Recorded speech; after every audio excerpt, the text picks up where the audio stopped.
Hi everyone. Today we're talking about lessons from strategy consulting. What is strategy consulting? What can actuaries learn from strategy consulting frameworks? And specifically, how has one young actuary leveraged her experience in strategy consulting to accelerate her actuarial career?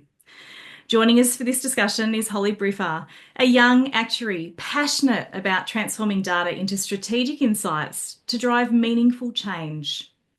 Holly uses data to help government and corporate clients make better decisions, optimise outcomes, and shape strategies. She's led high impact projects from developing forecasting tools for government departments to enhancing operational models for not for profit organisations. Strategy consulting has shaped Holly's interesting career path, and she joins us today to share her insights. Holly, welcome to the show. Thanks so much, Julia. I'm really looking forward to today's conversation. Likewise. I'm really looking forward to hearing what you've learned, in particular from strategy consulting, because it's such a unique experience to have as part of your actuarial toolkit. But first, Holly, I want to ask you the question I ask all of my clients. How do you use your actuarial superpowers to make a difference in the world? Excellent, thank you. I guess to begin with, I don't really think of myself as having a superpower, but I do try to make a difference. And the way that I do that is by transforming data into strategic insights that hopefully drive some meaningful change. And you've said it well in the introduction. I think with my experience in strategy consulting, I've really focused on particularly government and public sector clients and helping them to make evidence-based decisions that improve outcomes. So whether I'm developing a forecasting tool for a government department or redesigning an operating model, my goal is always to empower stakeholders to use data to tackle those complex challenges and ultimately improve outcomes for society.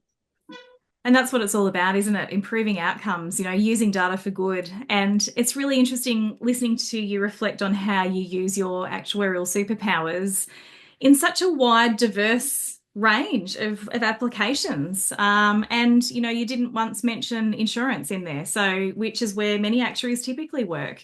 So really interesting to hear how you've carved out what we'd call a non-traditional career path, one that I'm very familiar with as well, because that's the kind of career path I've had too. But I'm curious to hear a bit more about strategy consulting. So, for those of us, like those listeners who are not familiar with the term, can you describe what strategy consulting is? Of course. And insurance will come up. I think as actuaries, we can't really avoid it, can we? So, strategy consulting is a type of management consulting that's focused on helping organizations both develop and implement long term plans to achieve their goals. So, as you can imagine, it's a really diverse area that covers many different aspects of business strategy. So my journey to strategy consulting began with my Bachelor of Commerce at the University of Melbourne. And I think like many actuaries, I started the degree without really knowing what actuarial science entailed. I'd always enjoyed math, which is probably a common story. Yep, yep. And the actuarial major seemed like a good way to incorporate that interest into my studies. But I wasn't really sure what career path I wanted to take. So while I was at uni, I participated in case competitions, and I was also really fortunate to take a management consulting subject, which involved traveling to Shanghai and working on a strategy project for a local client. And I Wow. found that through those experiences, I really enjoyed solving diverse problems and where those problems seemed to have a direct real world impact. And as an actuarial student, there weren't a lot of us participating in those sort of competitions and doing those Mm. management consulting subjects. So I felt I brought a unique perspective. So those experiences led me to begin my career with a firm called Strategic Project Partners, or SPP, in Melbourne. And more recently, I have continued to pursue my interest in strategy consulting as a manager at EY within the actuarial analytics and systems design practice. And to give it a little bit more flavor around what actuaries can do in the strategy consulting space. So, as an actuary, I've always specialized in using data to inform decision making, to optimize outcomes, and to shape strategies. And this has largely been for government departments, particularly in the health and human services space, Hmm. as well as statutory schemes, not for profits, and other public sector clients. Mm. So, Holly, I'm curious because most actuarial students wouldn't take a management consulting subject at university. What prompted you to do that? I think for me, again, so I was under the Melbourne model where we chose the Bachelor of Commerce. At high school, my favourite subjects were always legal studies, economics, and math. So I was actually considering going on to do the Juris Doctorate, and the actuarial major was a bit of a spur of the moment decision around, well, Ah, it's first year. If I want to do it, I have to start it now. But I right. had a lot of other interests at the same time. Hmm. And I think particularly in some of those core first year subjects like economics and accounting, I made a lot of friends who were doing lots of different, I guess taking a bite out of everything that was, on offer at university. Mhm. And, I was someone who at high school participated in debating and public speaking. So the case competitions felt like, something that was really aligned to my interests. Hmm. And I think it was just a happy coincidence that I found a passion in that space. Amazing, amazing. Okay, so you took that subject at uni, and then you started your role at Strategic Project Partners after you graduated. And tell me a little bit about what were you doing there? What is strategy consulting in practice look like? So I've been fortunate to have the opportunity to work on a lot of really interesting challenges. And I've also had in my career lots of people who have recognized the skill set that I can bring to problems before I have even been able to do that. So have brought me onto teams to show that I've got something to contribute. So some of the highlights for me in that strategy consulting experience has been working on projects, for example, to develop an approach to quantifying the impact of a university's contributions to industry, innovation, Mhm. environment, and community. And that was all about developing an evidence base that they can use to speak to stakeholders about the impact that they were having on society. I've also conducted maturity assessments. So, one example that comes to mind is a maturity assessment for a CTP scheme that was looking to transition towards value based healthcare. So, Wow. understanding what their current state was and capabilities in that space, what the gaps were, and what they might need to do to close those gaps. Mhm. And I've also done a lot of work in data analytics. So for me, a highlight being supporting a workers' compensation scheme to develop wellbeing measurement capabilities. Oh, So this interesting. was a great opportunity to use linked data Mm. to help them transition from a liability focus to a more wellbeing centric approach. Mm, mm. So I'm already hearing some of those parallels, Holly, between strategy consulting work, but also the domain that actuaries work in, often insurance, but also, workers' comp, and also using data to make a difference as well. So yeah, fascinating. So okay, so tell us, what have you learnt from strategy consulting that has helped, that you've incorporated into your career now as an actuary? So I think my experience has shown me that the most influential professionals that I've worked with aren't just the ones that can crunch the numbers and do the math. It's always the ones that are able to frame the insights in a way that drives action. Mm. And actually, one of my university lecturers highlighted this concept brilliantly. He once asked the class, if your model is precise, but no one uses it, did you ever really build it?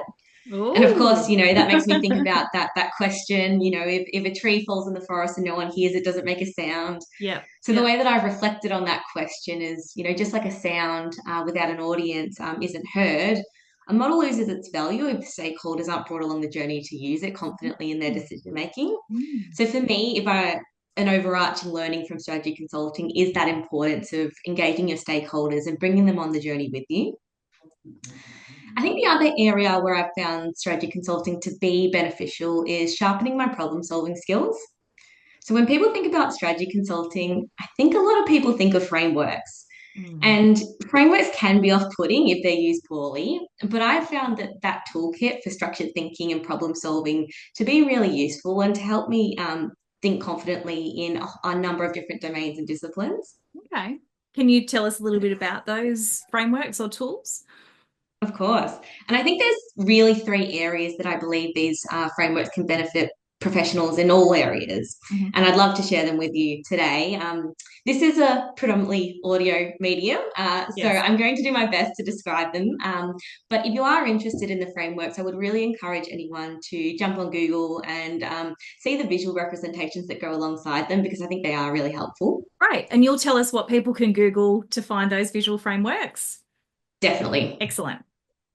Okay, so what's the first Uh, one? So the first area I like to use strategy frameworks in my actuarial work is in ideation. And ideation is all about generating ideas. And that could be ideas relating to new product features, strategic initiatives, or even modeling approaches. So I'm sure many of us have been in a brainstorming session where you have one person tossing out bold, brilliant, sometimes maybe a little bit questionable ideas. But then on the other side of the table, you've got someone who's quick to shoot those ideas down as being impractical. Mm. And that dynamic can feel a bit like a tug of war and really hard to make progress in. So this is where the double diamond framework comes into play. And that's what you should Google, the double diamond framework. Double diamond framework. Okay. So the double diamond is a structured approach to ideation, and it essentially combines both divergent and convergent thinking. So under this approach, when we're faced with a problem, we first diverge to explore all aspects of the challenge. And then we converge to agree on a shared understanding of the problem. So that's, I think, really important. Thinking broad to consider, well, what are all the different things that we could consider, but then coming it back together to say, well, specifically, what problem are we going to solve, and do we all have the shared understanding of that problem?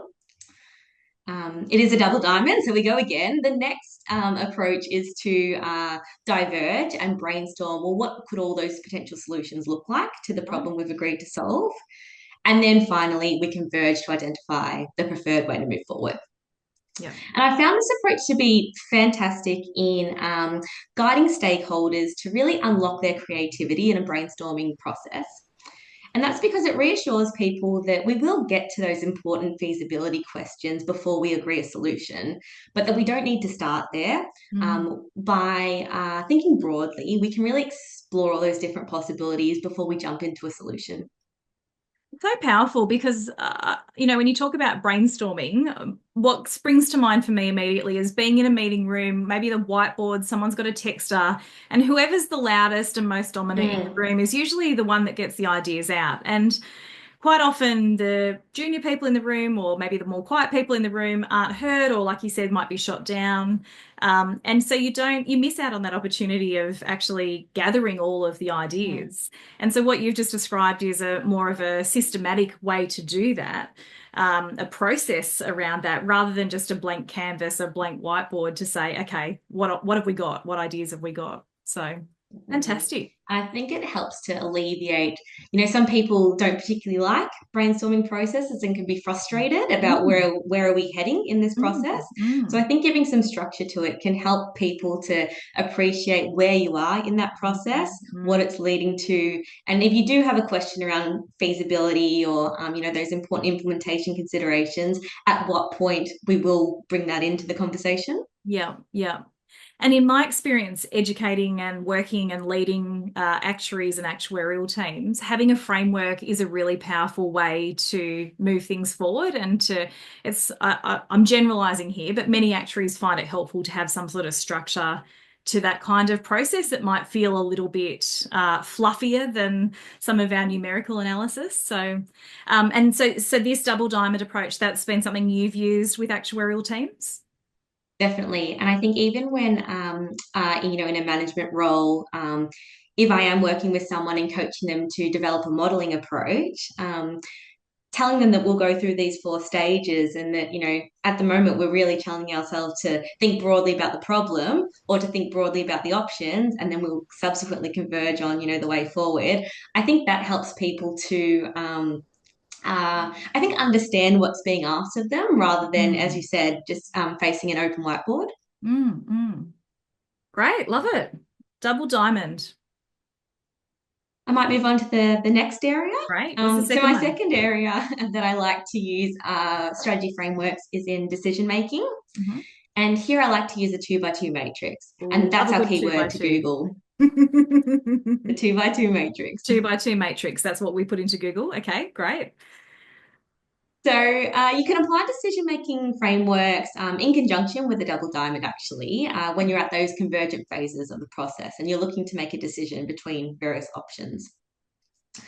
So here, the two by two matrix can help you clarify the options by evaluating them against the criteria that are most important to the decision you need to make. Mm-hmm. So using a two by two approach, when you're faced with the need to make a choice between some options, it can be really helpful to firstly identify, well, what are those most important factors driving your decision? Mm. And this could be cost and benefit, or impact and feasibility, or any other combination of factors relevant to the decision that you need to make. Mm.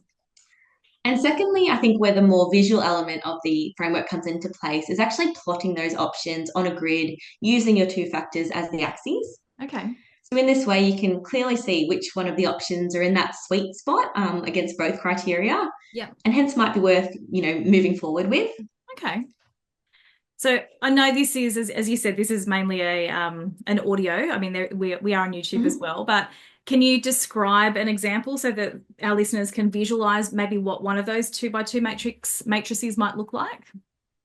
Perfect. So maybe if we use impact and feasibility as an example, Mhm. often when you're looking to pursue a strategic initiative, you're looking for something that's high impact, and that might be impact in relation to improved client outcomes. It might also be impact in relation to the impact that it has on liabilities or your cost structure. And then the other aspect is feasibility. So how practical is it? And that could be a combination of things such as the capability that's in place already to implement the various options, but also things like the cost involved. So if you were to think of a two by two matrix, so think of a grid with four boxes, you might have feasibility on your horizontal axes. Mhm. So from the left-hand side, your 0 point, you might have, your lower feasibility, your harder to do things, Mm. moving all the way to your more feasible options. Right. We then look on the y-axis, that's your impact. So we Mhm. want to plot our options from low impact to high impact. And again, there's a number of quantitative methods you could use to actually determine what that impact is, but we're generalizing here. Yeah. So essentially, what that leads to is a grid where the top right corner is your sweet spot, and that's the things that are high impact, but also really feasible to implement. And Mm. that's not to say that you'll only pursue things that are in that quadrant. You might also be looking at, the high impact stuff that might be a little bit harder to implement, but worth the investment in the long run. Mm. But it might also highlight those options that are, for example, hard to do and not going to deliver much benefit. And that's a bit of a no-brainer in terms of, you've got limited resources. It might be something that you strike off the list fairly early. Mm. Mm. So great. And you mentioned quantifying things to be able to plot them in there, but even just sometimes that low high or even a low medium high, just that sort of, you know, general sense of an option and how it rates Mhm. without having to put a quantitative result against it. That can also really be quite helpful when you're taking stakeholders on the journey as well.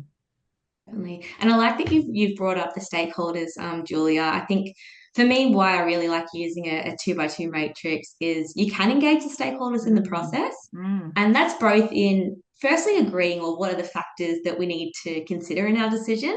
And when you get buy-in on the factors, I think that people are more likely to accept the decision at the end of the process as Yeah. well. Yeah. And then once you've agreed those factors, you can go through a process where you might rate or rank the various options against those factors and do it within a group, have everyone contribute to the Mm. conversation and try to come to a shared understanding of how the options compare against your two decision making factors. And it ends up being a process that is quite consultative and involves the stakeholders as opposed to a decision that is, written in a report that people might be more inclined to have an alternative opinion against. Yep, yep. I'm a huge fan of collaboration, Holly, and I think making sure that it's not just telling people where it's landed or demonstrating why you've come up with that decision, but involving them in that decision making process. Because especially as consultants, we don't know everything, and we don't always know, particularly around feasibility. There's often nuances that we're not aware of. So by being able to collaborate and have something tangible to collaborate around and the framework that you've described, it's yeah, very powerful. Certainly has been in my experience, and it sounds like it has been in yours too. definitely. Yeah. Okay, so we've got the double diamond framework. We've got the 2 by 2 matrix, and you've given us a great example there. You said there's a third one. What's that? There is. And this one actually came a little bit later in terms of my strategy consulting experience. It was only really when I worked in a team that had an expert in this space who brought this to the table, and Right. I've been using it consistently ever since. Okay, tell us about it. So the third area is change management. And I think that's something that, in a lot of more technical disciplines, change management can sometimes be overlooked. But once you've decided to implement a strategy, you found your sweet spot in your 2 by 2 matrix, it's really important that we support our stakeholders through the changes that that strategy comes with. And this could be anything from transitioning a projection model from Excel to a software solution, or even evolving a team member's role within an organization. And when I'm faced with a change, the framework I like to use here is called ADKAR.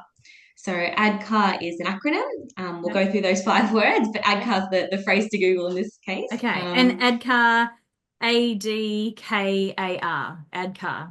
Yep. That's right.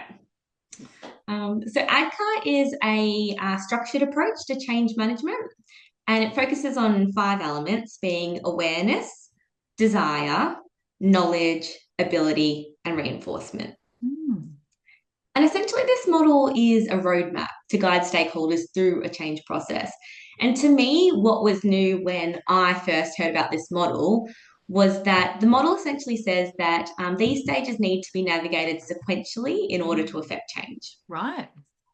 So, under the ADCA model, we begin by creating awareness of the need for change. Hmm. So, that's where your communication strategy comes in. And the outcome model says that it's only when stakeholders recognize this need can they build a desire to support change. Mm, So mm, once that desire is established, they can then gain the knowledge required to navigate the transition. And with this knowledge, they will be able to implement the change successfully. ah, And finally, we can't let them forget that's where reinforcement comes in and plays a really critical role in solidifying those changes over time. So wow. when I'm supporting an organization through a change, I really find the ADCA model helpful in identifying where each of my stakeholders is in that process. So Okay. knowing who's already at the desire stage versus who hasn't really got the awareness yet, that helps me Mm. identify, well, what support do I need to provide to enable Ah, them to progress to the next stage? yeah, yeah. So rather than it being a process or an order that you need to implement, it's rather an order that you know needs to be followed, and it's a way of assessing where people are up in that order of five, and so therefore what you might need to do to help them move forward. Exactly. And Wow, some that's of fascinating. the more rudimentary change management strategies, you might be taking each group of stakeholders through the same stages at the same time. But where the Mm. ADKA model is really helpful is actually challenging you to recognize where is this group or where is this individual stakeholder in the process, and Mm. hence what do I need to do to help them progress to the next stage so they can get to the point where they can implement a change. Mm. And that would be a really powerful tool in the toolkit when you've got one of those more challenging situations where you might have one stakeholder that's just not on board, or one, or a subset of stakeholders, rather than thinking about the group as a whole and all on, in the same place in that process.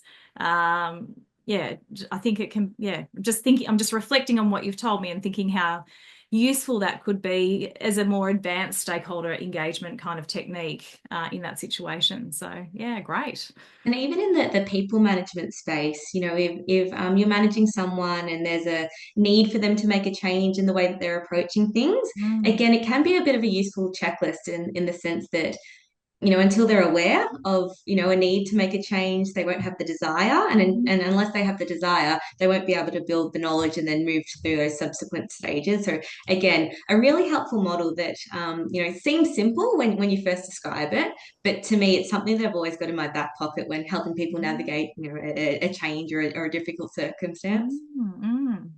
Yeah, I imagine it could even have some applications to us in our personal lives when we're facing change as well. So, yeah, what a great model. Thank you for sharing that. Okay, so double diamond, 2 by 2 matrix, and the ADCAR model. So, three really interesting frameworks that you've shared with us that you've kind of learned in your strategy consulting career and experience that you've been able to bring and apply in your actuarial work. Yeah. And if I could, Julie, just share one final thought on frameworks. Again, as Sure. strategy consultants, we love our frameworks. The last thing I want to say about strategy frameworks is that using a framework doesn't negate the need to work with other professionals who can bring different skill sets to a problem. Mm. But I do see frameworks as a way to help you structure your thinking. And in some cases, they can even be used as a bit of a checklist to Mm. identify those areas where, your team might not necessarily have the experience or the capabilities in-house. So it might be an opportunity to benefit from getting some additional expertise involved. Yeah, yeah. And that diverse collaboration is so powerful, isn't it? It's one of the things I've really enjoyed, but have also sometimes found challenging in having a non-traditional kind of career path. But there's so much value in that diverse collaboration, I think, when you can make it work and we can really harness the ideas and views and approaches that different people have and bridge those communication gaps as well. Okay, so talking about diversity and picking up on your points around stakeholders, working with different people. I mean, you have had quite a diverse career to date, Holly, but compared to maybe a more typical actuarial career path. But how has working with people from different disciplines shaped your approach to problem Mm. solving? Yeah, definitely. Well, positively, I do have a really good example Okay, of great. this. So back when I was at Strategic Project Partners, I was involved in a project which our client was a neurotrauma research program, and that research program was co-funded by a university, a workers' compensation scheme, and a CTP scheme. Mhm. And my team was tasked with assessing the impact of a funding agreement, which aimed at improving treatment and rehabilitation for neurotrauma clients. Yep. So, as you can imagine, a lot of different stakeholders, a lot of technical knowledge involved in that type of project. And the assessment itself required collaboration among researchers, clinicians, and actuaries, and each of those different groups brought unique insights to the project. Mm, mm, So the researchers provided information about the potential neurotrauma interventions that they were investigating. mhm, We then spoke with the clinicians who shared how these interventions could affect models of care and the cohorts of individuals who might benefit if these research interventions were to translate. And then finally, the actuaries offered perspective on how new models of care might influence scheme liabilities, taking into account the size of the target cohorts and the current claims costs under the existing models of care. So, with such a diverse group of stakeholders and team members, one of the key challenges we faced was ensuring that we all actually spoke the same language. mm. Yep. And I've often worked in multidisciplinary teams and found that misunderstandings can arise when we don't take the time to clarify the terms that we're using. Mm, And a good example is words like impact and outcome. And these are often used in colloquial, sometimes imprecise ways, mhm, and they may carry specific meanings in certain disciplines. mm. So this highlighted to me the importance of developing a shared understanding of the challenge and what the team is trying to achieve at the very beginning of a project, and then consistently revalidating that as you progress. Mm.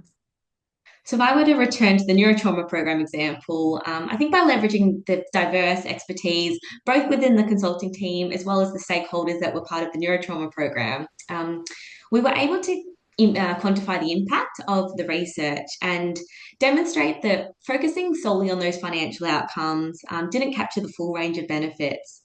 So, this led to a more holistic consideration of the research.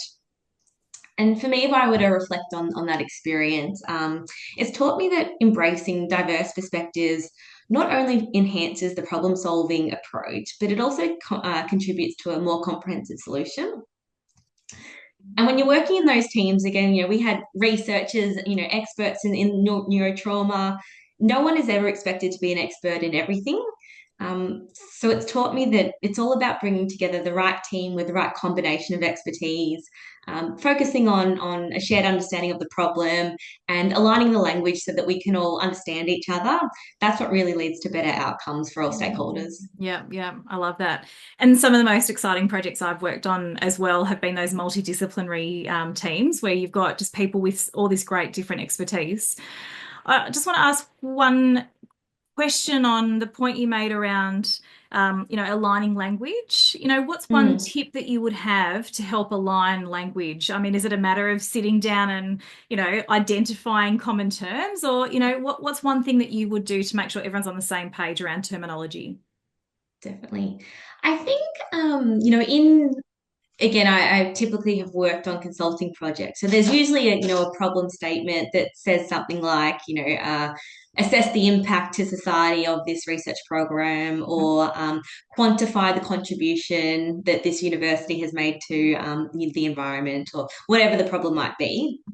And I think that the trap is when you don't sit down from the start and define what do we actually mean by an impact. Yeah. And I think that, because these are colloquially used terms that we all throw around, in our everyday language, there is a risk that we don't have the same understanding, particularly when you are working with, for example, researchers, academics, corporate clients. These things mean different things in different domains. So Mm. I think it's as simple as identifying what are the key terms that we're using, Mhm. coming together, asking people what their understanding Mm. is of those terms rather than forcing a definition upon them, and then coming to that agreement around, well, in this context for this particular project, how are we going to define the use of this term? And I think defining a term with an example, Yeah. and sometimes even an example of what it's not, can be really helpful. Mm. Great, great tip. Great tip. Thank you. Okay, so you've learned a lot. Working with different people, you've also learned a lot and reflected on that too. I want to just ask one more question before we wrap up. Around you coming back to your actuarial studies. Now I understand that you've had a bit of a break. So what motivated you to come back to your actuarial studies, and what have you learned as part of the new fellowship program?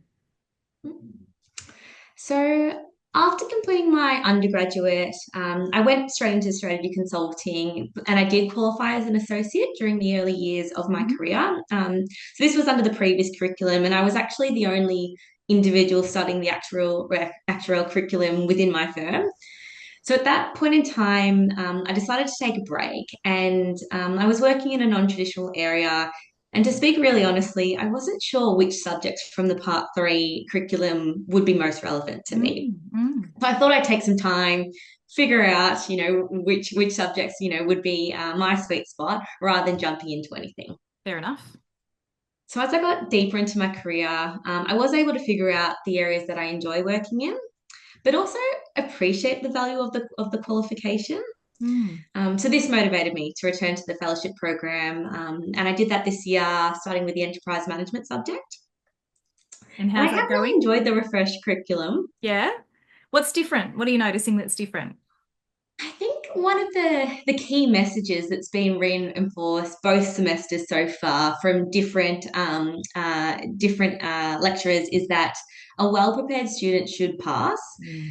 And I think that, again, being someone who, particularly when I transitioned into an actuarial team at EY, observed a lot of people who were studying, I didn't feel that sentiment all the time. I think that some people, again, we have this impression that it's really difficult and, you could put your best effort in, but, still not make it the first time. Yeah. And of course, there's no shame in that. But I think that my experience of the course so far is that this concept of a well prepared student should pass. I think it's been true to my experience. Good. And Julia, I think there's probably a lot of people out there like me who maybe didn't resonate with the previous curriculum, or maybe they decided to take a break, whether that was to focus on their career or maybe family. And to those people, I do encourage you to reconsider the fellowship program. I know there's been a lot of effort in revitalising the curriculum, and there's also a couple of new subjects around banking principles and data science applications. So this could be a really good opportunity for those people with either really diverse career paths like me, or maybe for whatever reason decided to take a break of their studies midway through. It could be a really good opportunity to engage with the program. Well, I'm glad to hear that you're enjoying your experience of being back studying and that the new education program is better and maybe more of a level playing field, and maybe also offering some additional options for people as well who maybe weren't sure whether they wanted to pursue fellowship under the old program. So, best of luck in your continuing studies, Holly. So, look forward to seeing you on the fellowship list in the near future. So, Holly, it's been great hearing today about your experience in strategy consulting, what you've learned, how you've applied that to your actuarial career, what you've learned from working with people from different disciplines, and also a little bit about where you're up to with your studies and what's brought you back to actuarial studies now. I want to close with one final question, and it's this. Holly, what is one tip that you'd have for actuaries who are interested in strategy consulting? Excellent. So I think a tip that I would have for anyone interested in strategy consulting is to focus on developing your storytelling skills. And as I said earlier on when I was talking about influential professionals, it's not just about the data, it's really about how you communicate your insights to make an impact. So you can do this by practicing how you frame your analysis and aiming for a story that is compelling, that connects with your audience, but also answers that all important question: so what? What am I wanting my audience to take from the data that I'm showing them? And I know you did ask for one tip, but I'm going to give you a second. So Excellent. my second tip, because I think it's important, is to seek out opportunities to collaborate with people who have different backgrounds. And depending on where you are in your career, this could be teaming up in a case competition with students from a different degree. It could be completing an internship in a non-traditional area, or it could be contributing to a project that's being delivered by a multidisciplinary team within your organization. And I think that engaging with diverse perspectives can help enhance your problem solving abilities and really challenge you to communicate your ideas clearly and in a way that resonates with people of diverse backgrounds and a variety of different audiences. And maybe to sum up the whole conversation, strategy consulting is really all about driving action. So being able to translate your findings into a compelling story and provide clear, actionable recommendations, that's the key. That's what we're aiming for. Great advice. Holly Briffa, strategy consultant and actuary. Holly, thank you so much for your time and your tips today. I'm sure your advice and examples will resonate with a lot of actuaries. So thank you. Thanks, Julia. I really enjoyed the conversation. And if anyone wants to hear more about strategy consulting, I'd welcome anyone to connect with me on LinkedIn. Fantastic. Thanks, Holly. We'll put that link in the show notes and also the frameworks that you talked about too. Thanks so much for your time. Thanks, Julia.